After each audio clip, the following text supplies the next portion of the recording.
estou recebendo no Gazeta Entrevista a chefe da Divisão de Fiscalização do PROCON Acre, Francisca Brito, que vem nos falar sobre a atuação do órgão nesse início de 2015, quando estão acontecendo muitas liquidações, tem também a volta às aulas e aí todos os pais estão aí comprando material escolar dos filhos. Tem algumas questões que o PROCON está de olho e vem aqui esclarecer isso. Boa noite, Francisca, bem-vinda. Boa noite, Rogério, obrigada. Então, é já uma coisa que se tornou frequente, né? Todo mês de janeiro tem as liquidações e tem a compra do material escolar. Quais são as operações que o PROCON está desenvolvendo nessa época? Então, nesse início de ano, né, nós já desencadeamos duas operações. Nós iniciamos o ano com a segunda parte da operação Volta às Aulas, né? A primeira aconteceu ainda no ano passado, quando nós nos reunimos com as escolas particulares, né, com todos os representantes, para passar as orientações, para que os pais agora, nesse período, não tivessem nenhum problema quanto às listas de material escolar, quanto ao que é pedido, né, não pode conter aquele material de expediente, material de uso comum, tudo isso já está incluso na mensalidade, então as escolas não podem cobrar novamente nas listas. E aí nós passamos essas orientações para que agora os pais, né, não tivessem nenhum problema. E a segunda parte agora é a fiscalização que aconteceu, né, que está acontecendo ainda nas papelarias e nas livrarias. E aí a gente verifica quanto à precificação, quanto ao pagamento, né, tudo para prevenir que os pais não tenham nenhum problema, não sejam lesados de maneira nenhuma e que a lei seja cumprida. E nessa operação, vocês têm autuado muitas empresas? Então, como o nosso trabalho, né, inclusive o nosso novo diretor também, né, ratificou a nossa política, né, ele está coordenando tudo, está por dentro, né, e é uma política dele essa da harmonização da relação de consumo, o Diego, nosso diretor, de fazer com que as empresas sejam educadas, né, os fornecedores sejam educados, é um dos princípios do Código de Defesa do Consumidor, e aí a gente procura sempre educar, né, para passar para os fornecedores quais que são as suas obrigações e na maioria das vezes, né, eles nos têm recebido muito bem, a intenção de se adequar dos fornecedores, a gente nota que eles têm essa intenção. Então, assim, quando a gente vai para a fiscalização em loco, quando a gente vai verificar o cumprimento da legislação, a gente não tem tido grandes problemas e não tem sido preciso fazer muitas autuações em virtude desse trabalho rotineiro que a gente faz de educar os fornecedores e os consumidores também, porque é importante essa política de educação. Com relação às liquidações, os chamados queimas de saldo de fim de ano, que também estão muito frequentes agora em janeiro, né? Exatamente. A gente iniciou essa semana a Blitz do consumidor, a Blitz do desconto, aliás, que é com foco principalmente nesses estabelecimentos que estão ofertando promoção, né?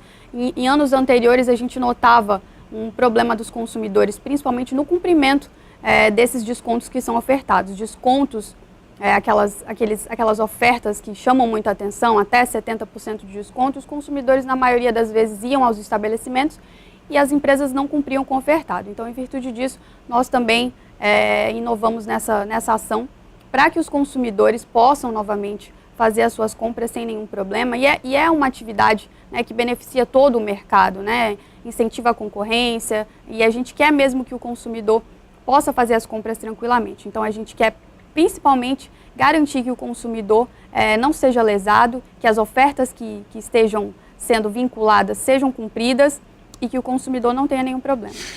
Quando uma empresa ela recebe essa orientação do PROCON e eventualmente ela não cumpre, continua desrespeitando o direito do consumidor, o que é que o PROCON pode fazer?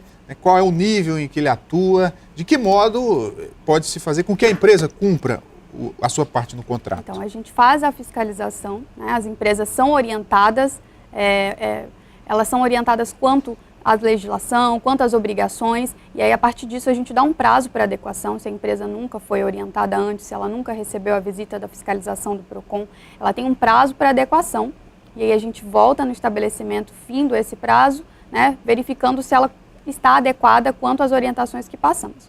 E aí, verificando que ela não está adequada, né, a gente faz um auto de infração e isso gera um processo administrativo que posteriormente leva a uma multa. Tá, e esse processo administrativo, caso a empresa ainda assim resista a se enquadrar na lei, que tipo de penalidade ela sofre? A multa e mais alguma coisa além disso? Em que momento isso chega na esfera judicial? Essa é a pergunta. Então, na esfera judicial, né, são basicamente quando a lesão que ele causou, né, na administração e ao consumidor vai na esfera penal. E aí esse processo corre nas duas esferas, tanto a administrativa, que compete ao PROCON, tanto na esfera penal, né? Então, há a simultaneidade desses processos. Então, a sanção administrativa, que é a de multa, né, o fornecedor ele é obrigado a pagar, né? Caso ele não pague, aí a sanção é maior, pode ser incluso inclusive na dívida ativa, e aí fica impedido de exercer a atividade. Tem várias outras sanções administrativas nessa esfera. Mas, por exemplo, na esfera judicial, porque aí você está dizendo que a empresa será penalizada. Mas, no caso, o consumidor que foi lesado, se ele procura o PROCON, o próprio órgão se encarrega de levar isso à justiça ou tem que ser uma iniciativa do consumidor? Então, há os processos, né, dependendo da fiscalização, ou processos de reclamação mesmo, que o consumidor abre, né, a gente acompanha e aí tem todo um trâmite que é seguido de processo administrativo. O consumidor ou faz a denúncia ou faz a reclamação, difere, né, às vezes não é caso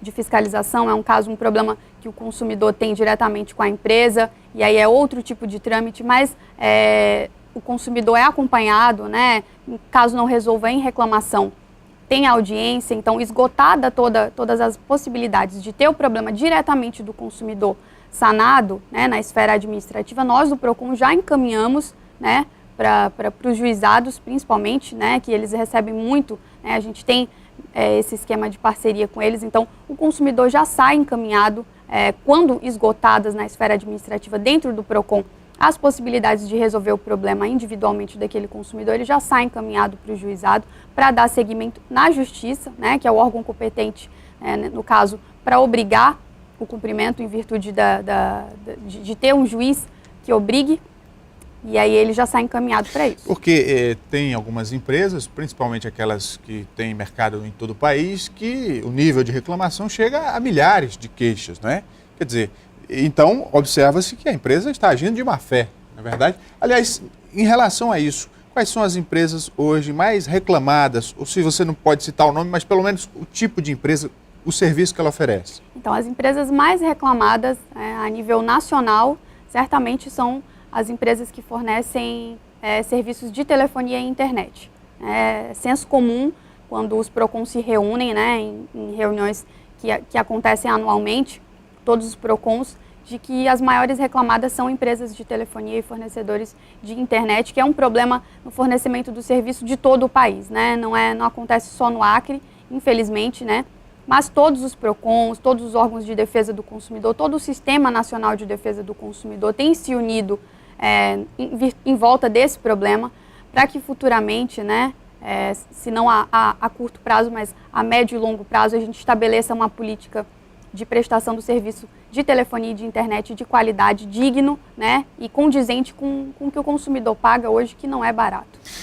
Há uma cobrança muito grande para que o PROCON se instale em municípios do interior do estado. É claro que isso é uma decisão da direção do órgão e envolve outras competências, como o próprio Poder Executivo, ao qual o PROCON é ligado, mas há planos nesse sentido de levar esse serviço também para os municípios do interior? Ah, sim. Hoje a gente tem em Sena Madureira, o PROCON ainda funciona, o PROCON municipal, mas é como você falou, né?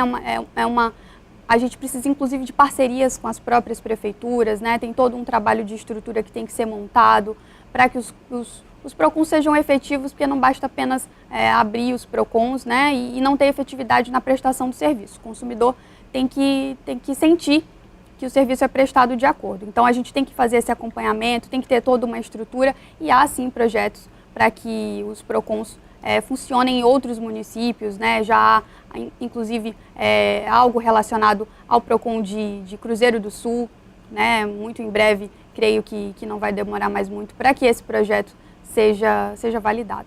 E qual é hoje o nível de resolutividade do PROCON, o percentual de queixas que se chega a um acordo, que o problema é resolvido? Então, hoje a maioria dos casos a gente consegue resolver no PROCON, em atendimento preliminar, inclusive, né, sem ser preciso formalizar a reclamação. Pelo menos cerca de 60% a 70% das reclamações que nos chegam a gente consegue resolver no próprio PROCON. em atendimento preliminar sem ser preciso formalizar a reclamação.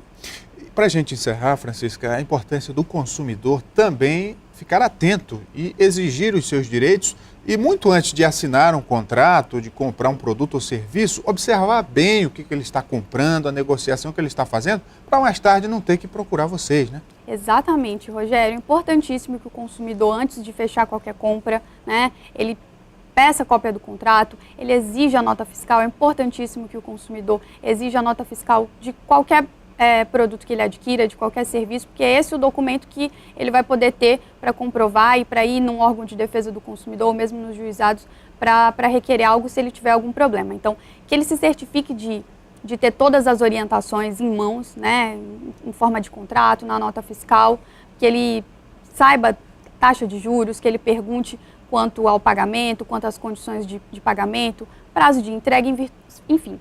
Tudo que é ligado à compra que ele vai fazer, que ele se certifique de estar perguntando tudo, né, para posteriormente ele não ter nenhum problema. Mas caso, né, ele tenha algum problema, ele pode procurar o PROCON, tanto da OCA quanto o PROCON sede também. Muito obrigado. Francisca Brito, que é chefe da Divisão de Fiscalização do PROCON Acre. Obrigada, o Gazeta Rogério. Entrevista vai dar uma paradinha. A gente volta já já, depois do intervalo. Não saia daí.